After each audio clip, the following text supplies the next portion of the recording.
హైదరాబాద్కి ఓఆర్ఆర్ అనేది మణిహారం లాగా ఉంటే ట్రిబుల్ ఆర్ అనేది మహాహారం లాగా కాబోతుంది. ఇలాంటి ట్రిబుల్ ఆర్కి అతి దగ్గరలో వచ్చే ప్రాజెక్ట్స్ లో మాత్రం ఖచ్చితంగా ప్లాట్స్ కొనడం మిస్ కావద్దు. ఎందుకంటే ఇక్కడ స్పాన్ ఆఫ్ 3 to 4 years లో మనం పెట్టిన పెట్టుబడి డబుల్ కాబోతుంది.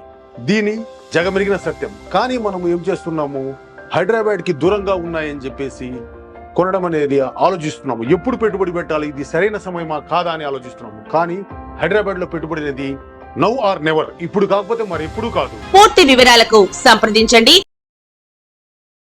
మనం ప్రతి మాసంలో చెప్పుకునేటువంటి మాస ఫలితాలు ఎందుకు చెప్పుకోవాలి అంటే, ఇది జనరల్గా జన్మజాతకంలో ఉన్నటువంటి జాతకాలు మనకు ఉన్నాయి కదా అన్నప్పటికీ కూడా ఏ నెలకా నెల ఎందుకు చెప్తామంటే, ఉన్నటువంటి గ్రహాలు అంటే గోచార రీత్యా మారుతున్నటువంటి గ్రహాల మూలంగా ఒక్కొక్క గ్రహం వారి యొక్క యుతి కానీ దృష్టి కానీ లేకపోతే వీటి యొక్క వక్రగతి కానీ ఇవన్నీ పరిస్థితులు మారుతూ ఉంటాయి కదా.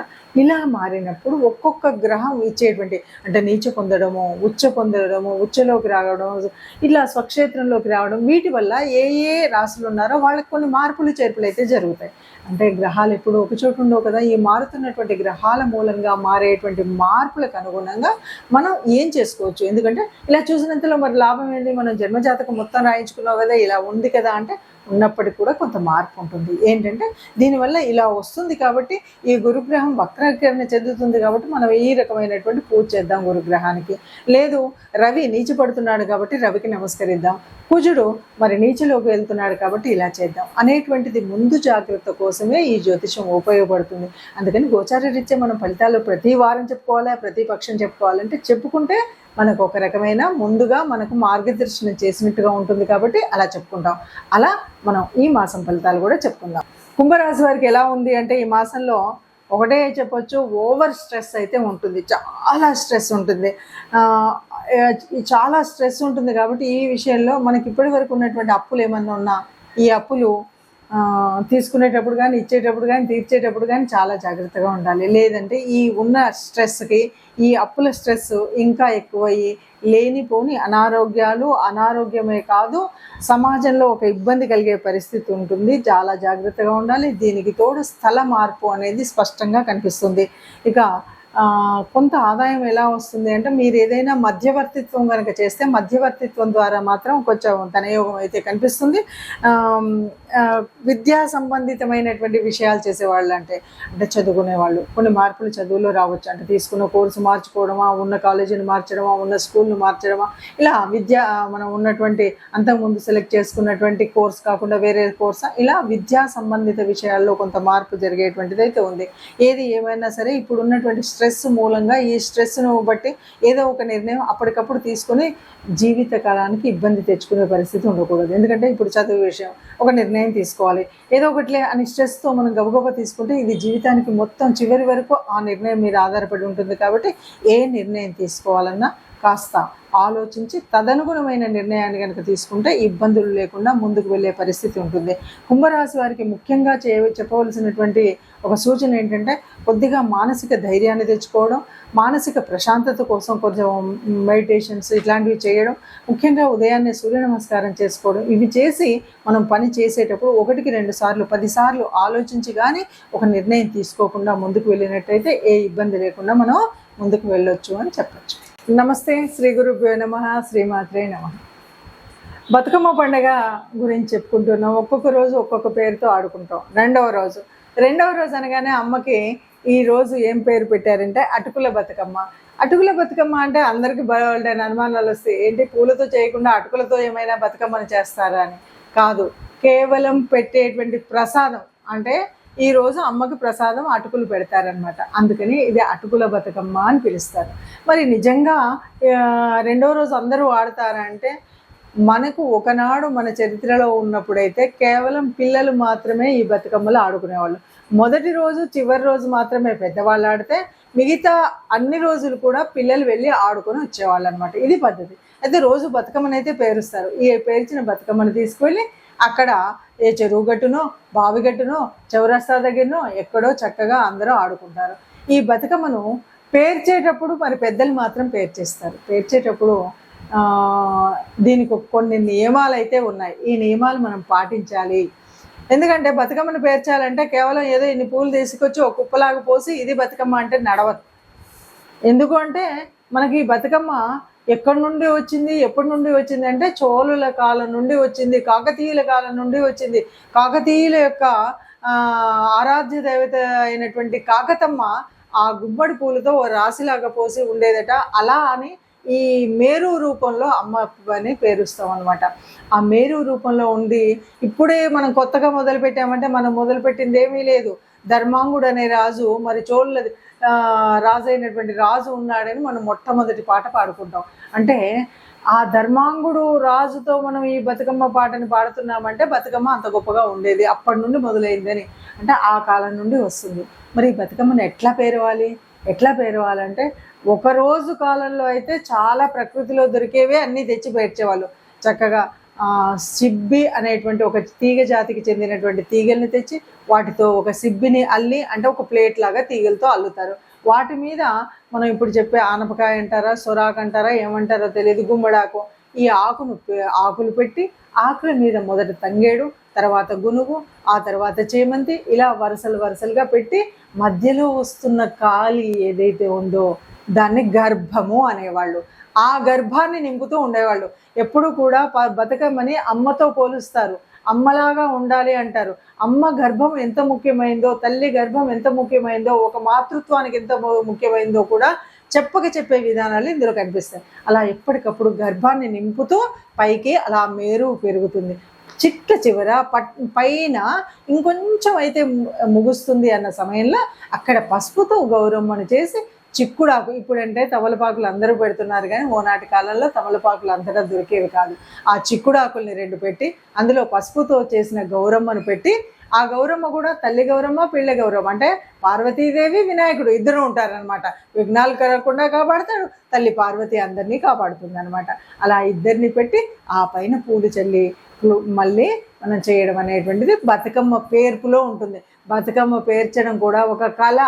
ఈ కళ తెలంగాణలో ప్రత్యేకంగా కనపడుతుంది. మరి పువ్వులు ఎక్కడి నుండి తెస్తారు, ఎవరు తెస్తారు అంటే ఈ పువ్వులు ప్రత్యేకించి మనం పెంచేవి బంతిపూల వనంలో పెంచినట్టో, కనకాంబరాలు పెంచినట్టో, మల్లెపూలు పెంచినట్టో పెంచేవి కాదు.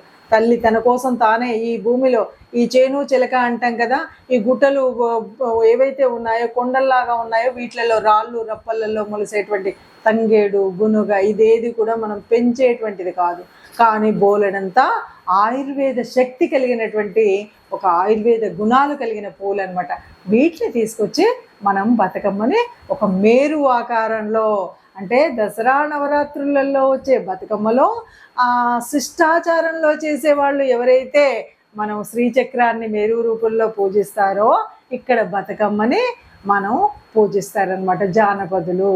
అట్లాగా దాదాపుగా ఆ శిష్టాచారంలో ఉన్న పద్ధతే కనిపిస్తూ జానపదులు చేసుకుంటున్నటువంటి ఈ మేరువే ఆ శ్రీచక్ర రూపము అని చెప్పొచ్చు.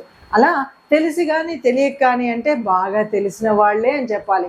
జానపదులు అనే చిన్న చూపు కాకుండా ఈ జ్ఞానపదులకు అనేక రకాలైనటువంటి అందులో ఉన్న సూత్రాలు తెలుసు కనుక బతుకమ్మని అలా పేర్చి 2వ రోజు పిల్లలు మాత్రమే వెళితే, నాయన ఈ అటుకులు బెల్లం పెట్టి ఆడుకోండమ్మా, చక్కగా ఆడుకొని రండి, బతుకమ్మని రోజు ఆడాలని వాళ్ళని పంపించి వాళ్ళకి ప్రసాదంగా ఈ అటుకులు బెల్లం పెట్టేటువంటిదే అటుకుల బతుకమ్మ. 2వ రోజు కూడా అంగరంగ వైభవంగా పిల్లలంతా చక్కగా ఆడుకొని చప్పట్లు చరుస్తూ రకరకాలైన పాటలు పాడతారు. చిన్నపిల్లలు పాడినప్పుడు ఏదో ఒక పాట చిన్నగా పాడుకుంటారు. జనకు నింట్ల ఉయ్యాలో, సత్యజనకు నింట్ల ఉయ్యాలో, పుట్టింది యా సీత ఉయ్యాలో, పురుడాని కోరింది ఉయ్యాలో, పెరిగింది యా సీత ఉయ్యాలో, పెండ్లాని కోరింది ఉయ్యాలో. ఈ పాటలో మనకి ఏం కనిపిస్తుందంటే, ఒక మహారాజు ఇంట్లో పుట్టినటువంటి సీతమ్మ కూడా ఒక ఆడపిల్లగా ఉంది కాబట్టి ఆ అమ్మాయి పుడితే పురుడు చేసుకుందని, పెరిగితే పెళ్ళయిందని, ఆ మధ్యలో ఆడుతున్నప్పుడు వెండి కోలలతో దంచిందని, వెండి మొంటలతో చెరిగిందని, అంటే రకరకాలైన బొమ్మలతో బొమ్మరిల్లులు కట్టిందని, ఇలా అంటే ఒక ఆడపిల్ల ప్రకృతిలో తాను చేయవలసినటువంటి పనులు, ఆడుకోవలసినటువంటి ఆటలు, ఇవన్నీ కూడా ఒక పిల్లలకు నేర్పించే విధి విధానంలో ఉన్నటువంటి పాటలు కట్టి పిల్లలకు జ్ఞానం నేర్పించినటువంటి ఒక సంస్కారమైనటువంటి పండగ బతుకమ్మ పండగ. రెండవ రోజు అటుకుల బతుకమ్మని అటుకులు నైవేద్యంగా పెట్టి ప్రసాదంగా పంచుకునే ఈ పండుగని ఇలా చేసుకుంటే చక్కగా ఉంటుంది. పిల్లలకు కావాల్సినటువంటి పాటల్ని నేర్పిద్దాం, డీజేలను పెట్టకుండా స్వయంగా చప్పట్లు కొడుతూ పాటలు పాడుతూ తిరిగితే ఆరోగ్యం అలాగే ఆ మానసిక ఆనందం కలుగుతాయని చెప్పుకుందాం. నమస్తే. మూడవ రోజు ముద్దపప్పు నైవేద్యం అంటాం. ఈ ముద్దపప్పును పెట్టి అమ్మని ఈ రోజు పూజ చేస్తాం. బతుకమ్మ పేరవడం అనేటువంటిది పెద్దవాళ్ళు పేర్చిచ్చిన, అంటే మొదటి రోజు ఎంగిలి పూల బతుకమ్మ రోజు పెళ్ళ పాప అందరం వెళ్తాం. చిట్ట చివరి రోజు సద్దుల బతుకమ్మ రోజు అన్ని సద్దులు చేసి అమ్మను సాగనంపుతాం. మధ్యలో మాత్రం ప్రతిరోజు పెద్దవాళ్ళు వెళ్తారు. పెద్దవాళ్ళకంటే పిల్లలు వెళ్తే ఒకరో ఇద్దరు బాగా పెద్దవాళ్ళు అమ్మమ్మలో నాయనమ్మలో ఒకరిద్దరు వెళ్ళి పాటలు చెప్పేవాళ్ళు. చిన్నపిల్లలు అయితే వాళ్ళే అప్పటికప్పుడు వచ్చి రాని పాటలు పాడుకుంటూ ఆడేవాళ్ళు. ఇలా ఆడుకుంటున్నటువంటి సమయంలో మరి అమ్మకి మాత్రం నైవేద్యం మాత్రం ముద్దపప్పు పెట్టి పంపిస్తారు. ఈ ముద్దపప్పు నైవేద్యం పెట్టిన తర్వాత పిల్లలు దాన్నే ప్రసాదంగా స్వీకరించడం అనేది ఉంటుంది. మరి ఈ పండగ ఎప్పటి నుండి చేసుకుంటున్నామని చెప్పుకున్నప్పుడు మనము చోళ్ళ కాలం నుండి చేసుకుంటున్నాం అంటాం కదా. ఇక్కడ ఏదైనా ఈ పండగకు ఒక ఉద్దేశం ఉందా, ఈ పండగను చేసుకోవడానికి ఏదైనా ముఖ్యమైన కారణం ఉందా అంటే చెప్తూ ఉంటారు. ధర్మాంగుడు అనేటువంటి ఒక రాజు ఉండేవాడు. ఆ రాజు మరి తన యొక్క పిల్లలందరూ కూడా 100 మంది కుమారులు ఉన్నారు. వాళ్ళంతా యుద్ధానికి వెళ్ళారు. యుద్ధంలో వాళ్ళంతా చనిపోయారు. వాళ్ళు చనిపోయిన తర్వాత రాజు ఏమీ చేయలేక తాను ఇంకేం చేయాలి, పిల్లలే లేరు కదా యుద్ధం పోయిన తర్వాత అని అనుకుంటే ఆ రాజు రాణి ఇద్దరు కలిసి తపస్సు చేయడం, దేవతలందరి అనుగ్రహంతో మళ్ళీ ఒక అమ్మాయిని ఇవ్వడం, అందరూ దేవతలు ఆ తల్లిని బ్రతుకు తల్లి అని దీవించడం, అలా ఆ తల్లి పుట్టిందని అప్పటి నుండి అంగరంగ వైభవంగా పుష్పాలతో పూజ చేసి ఆ తల్లిని, అందుకని బ్రతుకమ్మ అని దీవెనలు అందినటువంటి తల్లి కనుక బ్రతుకమ్మ అనే పండగ వచ్చిందని చెప్తూ ఉంటారు. ఏది ఏమైనా రాజు అంటే పరిపాలించేవాడు. రాజు ఏం చేస్తే ప్రజలు అది చేస్తారు. అలా ప్రజా పరిపాలనగా ఉండే దీంట్లో ఈ బతుకమ్మ పండుగ జరుపుకుంటున్నాం. బతుకమ్మ పండుగ జరుపుకునేటప్పుడే మనకి సమాజంలో ఉన్నటువంటి అనేక కారణాలు ఇందులో చెప్పుకుంటాం. ఒక ఆడబిడ్డని ఎలా చూడాలి, ఇంటికి వచ్చినటువంటి చెల్లెల్ని ఒక అన్న చూడలేకపోయాడు. కారణం ఏంటంటే అన్న ఎక్కడో పని మీద వెళ్ళాడు. వచ్చినటువంటి వదినమ్మేమో ఆడబిడ్డ వచ్చిందని మీ అన్న ఇంట్లో లేడు అని చెప్తుంది, వెళ్ళలేక వెళ్తుంది. తర్వాత ఏదో ఆ చెల్లి చనిపోతుంది. అలా చనిపోతే ఆ విషయం తెలిసినటువంటి అన్న ఏడుస్తూ వెళ్ళేసరికి అక్కడ ఒక తంగేటి చెట్టు మొలిచిందని, ఆ తంగేడు పూలనే ఇప్పుడు మనం పూజ చేస్తున్నాం. ఇలా రకరకాలైనటువంటి కథాకథనాలు ఉంటాయి. కథ ఏదైనా పండుగలో ఒక సంస్కృతి ఉంది, సంస్కారం ఉంది, ప్రకృతి ఆరాధన ఉంది, పరమాత్మ తత్వం ఉంది, సమాజ సేవ ఉంది, సామాజిక సంఘటితత్వం ఉంది. అందరం కలిసి ఒక చోట చేసుకోవాలనే భావన ఉంది. ఇన్ని కలిసినటువంటి పండగ కాబట్టి ఒక్కొక్క రోజు ఒక్కొక్క పేరుతో చేసుకుంటూనే ఉంటాం. పెద్దలు మార్గదర్శనం చేస్తారు, పిల్లలు ఆడుతారు. అన్ని రోజుల్లో పిల్లలు ఆడేటప్పుడు ఈ పాటలు పిల్లలకి నేర్పించాలి. పిల్లలే పాడాలి, పిల్లలే ఆడుతూ తిరగాలి, తిరుగుతూ పాడాలి. ఇలా పాడితేనే ఆరోగ్యం అందుతుంది, సంస్కారము అందుతుంది, సంస్కృతి తెలుస్తుంది. ఈ సంస్కృతి ఇంకో తరానికి వెళ్తుంది. ఇప్పుడు జరుగుతున్నటువంటి అనేక రకాలైన కొనుక్కొచ్చే బతుకమ్మలు ఉన్నాయి, అవి తేకండి. కాగితప్పులు పెట్టినవి అస్సలు పెట్టకండి. అన్నిటికీ మించి ఇక పాడకుండా ఒక డీజే పెట్టి అది పాడుతుంటే మనం పక్కన నిలబడి సెల్ ఫోన్లలో అంతకంటే మాట్లాడకండి. పండగ సంస్కృతి కావాలంటే తప్పకుండా చప్పట్లు ధరుస్తూ చుట్టూ తిరుగుతూ పాడుతూ ఆడుతూ ఉంటేనే ఆరోగ్యం, ఆ పండగ తత్వం అందుతుంది. నమస్తే.